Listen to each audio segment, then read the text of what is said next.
আসসালামু আলাইকুম, আশা করি আপনারা সবাই অনেক ভালো আছেন। প্রথমে আপনাদেরকে তিনটা বিষয় বুঝতে হবে যে তিনটা বিষয়ের উপর বেস করে আসলে ফোনের একটা ক্যামেরা পারফরমেন্স ভালো হবে কি না হবে সেটা ডিপেন্ড করে। তার মধ্যে নাম্বার 1 হলো ফোনের রেজুলেশন কত, অর্থাৎ ক্যামেরার রেজুলেশন কত। দেন সেকেন্ড হলো সেই ক্যামেরাতে কোন ধরনের সেন্সর ইউজ করা হচ্ছে, এবং থার্ড ছবি তোলার পর ব্যাকগ্রাউন্ড প্রসেসিং কেমন হয়। কারণ একটা মোবাইলের ব্যাকগ্রাউন্ড প্রসেসিং অর্থাৎ ক্যামেরা ব্যাকগ্রাউন্ড প্রসেসিংয়ের উপরে কিন্তু আলটিমেটলি একটা ভালো ছবি উঠবে কি উঠবে না সেটা নির্ভর করে।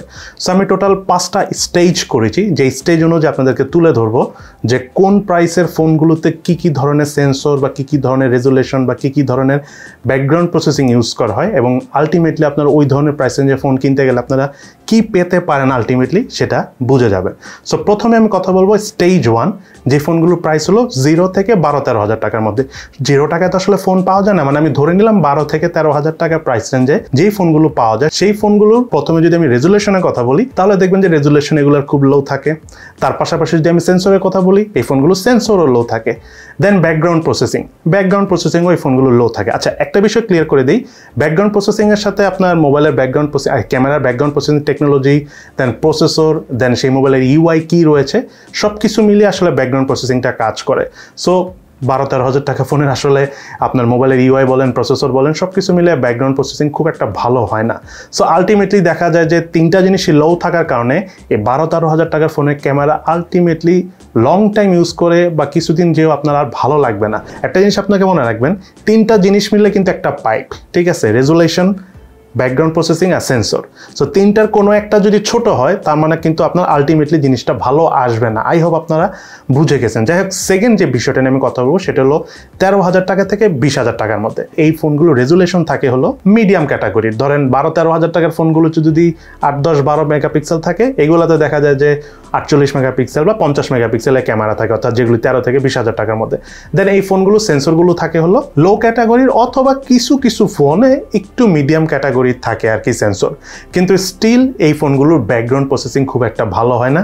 দ্যাটস ওয়াই দেখবেন যে আপনারা এই প্রাইস রেঞ্জে 13 থেকে 20 হাজার টাকার 50-60 মেগাপিক্সেলের ক্যামেরা থাকার পরও আলটিমেটলি ছবি পারফরমেন্স কিন্তু খুব একটা ভালো আসে না। এটা খুবই একটা ইন্টারেস্টিং বিষয়। এর পরের স্টেজটা নিয়ে যখন কথা বলবো তখন আপনারাও ক্লিয়ার হবেন।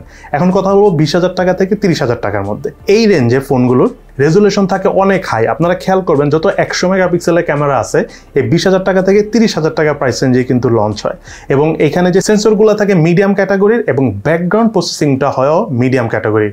অর্থাৎ ব্যাকগ্রাউন্ড প্রসেসিং এবং সেন্সর এই দুটো যদি মিডিয়ামের জায়গায় হাই হতো তাহলে কিন্তু আলটিমেটলি 20 থেকে 30 হাজার টাকার ফোনগুলো ছবির ক্যামেরার পারফরমেন্স ভালো ছবি উঠতো আলটিমেটলি। কিন্তু মিডিয়াম হওয়ার কারণে আলটিমেটলি রেজুলেশন অনেক ভালো হওয়ার পরও অনেক ভালো ছবি আসে না, বাট 13 থেকে 20 হাজার টাকা প্রাইস রেঞ্জের থেকে অনেক ভালো ছবি আসে। তার একটা উৎকৃষ্ট উদাহরণ হলো, আপনারা যদি খেয়াল করেন স্ন্যাপড্রাগনের 680 প্রসেসর দিয়ে কিন্তু রেডমি নোট 11ও লঞ্চ হয়েছে, তার পাশাপাশি কিন্তু রিয়েলমি 9ও লঞ্চ হয়েছে। সেই ফোনগুলো কিন্তু 16, 17 বা 18 হাজার টাকা দাম।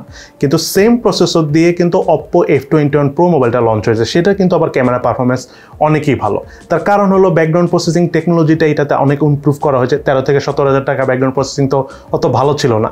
সো আলটিমেটলি সেম প্রসেসর কারণও দেখা গেল যে ব্যাকগ্রাউন্ড প্রসেসিং অনেক ভালো হওয়ার কারণে সেম প্রসেসরে আলটিমেটলি রিয়েলমি 9i এবং রেডমি নোট 11 থেকে অপ্পো F21 Proতে ছবি কিন্তু ভালো ওঠে। এবার কথা বলবো 30 থেকে 40 হাজার টাকা প্রাইস রেঞ্জের ফোনগুলোর। এগুলো দেখবেন আপনারা, এই প্রাইস রেঞ্জের ফোনগুলো দেখবেন রেজুলেশন মোটামুটি হয়, সেন্সর মোটামুটি এবং ব্যাকগ্রাউন্ড প্রসেসিংও মোটামুটি, তিনটাই কিন্তু মোটামুটি। 20 থেকে 30 হাজার টাকার ফোনগুলোতে দেখবেন আপনার অনেক হাই মেগাপিক্সেল থাকে, 100 মেগাপিক্সেল, 150 মেগাপিক্সেল থাকে না, হয়তো বা কিছুদিন পরে আমরা পাবো। কিন্তু 30 থেকে 40 হাজার টাকায় যেই ফোনগুলো অরিজিনালি ভালো আপনি দেখবেন 48 মেগাপিক্সেল বা 64 মেগাপিক্সেল, মানে এর মধ্যেই ঘোরাফেরা করে। তার পাশাপাশি দেখবেন সেন্সরও মোটামুটি ভালো, মিডিয়াম ক্যাটাগরি আর কি, এবং ব্যাকগ্রাউন্ড প্রসেসিংও মিডিয়াম। সো তিনটাই মিডিয়াম ক্যাটাগরি হওয়ার কারণে পারফরমেন্স অনেক ভালো হয়। একটা জিনিস আমি শুরুর দিকেই বলেছিলাম যে আপনার যদি কোনো একটা লো কোনো একটা হাই হয় আলটিমেটলি কিন্তু ছবি পারফরমেন্স ভালো আসবে না, কারণ তিনটাই সমান হতে হবে। সো আলটিমেটলি তিনটা সমান হওয়ার কারণে 30 থেকে 40 হাজার টাকা প্রাইস রেঞ্জের ফোনগুলো দেখবেন ক্যামেরা পারফরমেন্স অনেকই ভালো, যেমন Samsung Galaxy A52, Oppo Reno 6, তার পাশাপাশি আরও বেশ কিছু ফোন রয়েছে যেগুলো ক্যামেরা পারফরমেন্স খুবই ভালো, এবং কোনো ফোনই কিন্তু যেগুলো অনেক ভালো ক্যামেরা পারফরমেন্স একটাও 100 মেগাপিক্সেলের ক্যামেরা, অথচ 20 থেকে 30 হাজার টাকা কিন্তু 100 মেগাপিক্সেলের ক্যামেরা ছিল। কারণ হলো 20 থেকে 30 হাজার টাকা ব্যাকগ্রাউন্ড প্রসেসিংটা অত ভালো ইউজ করা হয় না। সো মোবাইল কোম্পানিগুলো এই কারণে রেজুলেশনটা একটু দামি দিয়ে মার্কেটিং করে, মানুষ কিনতে পারে। দেন কথা বলবো 40 হাজার টাকা থেকে 60 হাজার টাকার মধ্যে। এই জায়গাটা খুবই ট্রিকি একটা জায়গা। এইখানে মোবাইল কোম্পানিগুলোর যে ক্যামেরা থাকে, রেজুলেশন থাকে, সেটা অনেক হাই থাকে, সেন্সরও অনেক হাই সেন্সর থাকে, বাট ব্যাকগ্রাউন্ড প্রসেসিংটা অনেক হাই দেয় না। তারা ইচ্ছা করে একটু কম ব্যাকগ্রাউন্ড প্রসেসিং দেয়, অর্থাৎ আপনি অনেক ভালো ছবি তুলবেন, সব কিছু ভালো করবেন, কিন্তু দেখবেন যে আপনার একটু খারাপ ছবি আসবে। 30-40 হাজার টাকা থেকে অনেক ভালো, মানে আপনি যদি অনেক দামি ফোনগুলোর সাথে কম্পেয়ার করেন, প্রিমিয়াম ফোন, সেগুলোর থেকে চিন্তা করলে একটু খারাপ আসবে।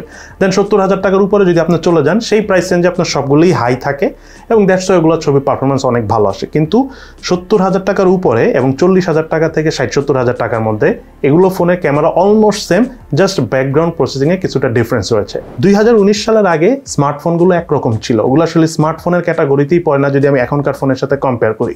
সো 2019-এর পর বা করোনার পর এখনকার যে টেকনোলজি, যে ফোনগুলো আসতেছে, এগুলো সম্পূর্ণ চেঞ্জ হয়ে গেছে। সো আগে থিঙ্কিং নিয়ে আপনি এখন ফোন কিনতে পারবেন না। সো এটা মনে রাখবেন, আগে হয়তো 15-20 হাজার টাকা অনেক ভালো ক্যামেরা ফোন পেলো, এখনকার ক্যামেরাগুলো এত আপডেট হয়েছে, এই কারণে অনেক এক্সপেন্সিভ হয়ে গেছে। সো ওই এক্সপেন্সিভ হয়ে যাওয়ার কারণে আগে 15-20 হাজার টাকা ভালো ক্যামেরা ফোন পেলো, এখন আর পাওয়া যায় না। এটা আপনারা মনে রাখবেন। এবং আপনারা যদি টুকটাক গেমিং করতে চান, তাহলে 15-20 হাজার টাকা অনেক ফোন পাবেন, বাট ক্যামেরা ফোন নাই, এটা ক্লিয়ার। আমরা যখন রিভিউ করি, আমরা ট্রাই করি আশেপাশে, মানে 15-20 হাজার টাকায় যতগুলি ফোন আছে সেগুলোর উপর বেস করে ওইটার ক্যামেরা কেমন সেটা নিয়ে কথা বলি। কিন্তু এমন না যে আমরা কখনোই কাউকেও বলতে দেখবেন না যে 15-16 হাজার টাকার ফোন সে বলতেছে 30 হাজার টাকার ফোনের সাথে ফাইট করতে পারবে। এটা কখনোই সম্ভব না, অ্যাটলিস্ট এখন হবে না, ইন ফিউচারে হলেও হতে পারে। যাই হোক, আজকের ভিডিওটা দেখে আই হোপ আপনাদের একদম কনসেপ্ট ক্লিয়ার হয়ে গিয়েছে যে আপনাদের ক্যামেরা ফোন, অর্থাৎ কোন ফোনটা ভালো হতে পারে, কোন ফোনটা খারাপ হতে পারে। সো সবাই ভালো থাকেন, সুস্থ থাকেন, ইনশাআল্লাহ দেখা হবে ফিউচারে।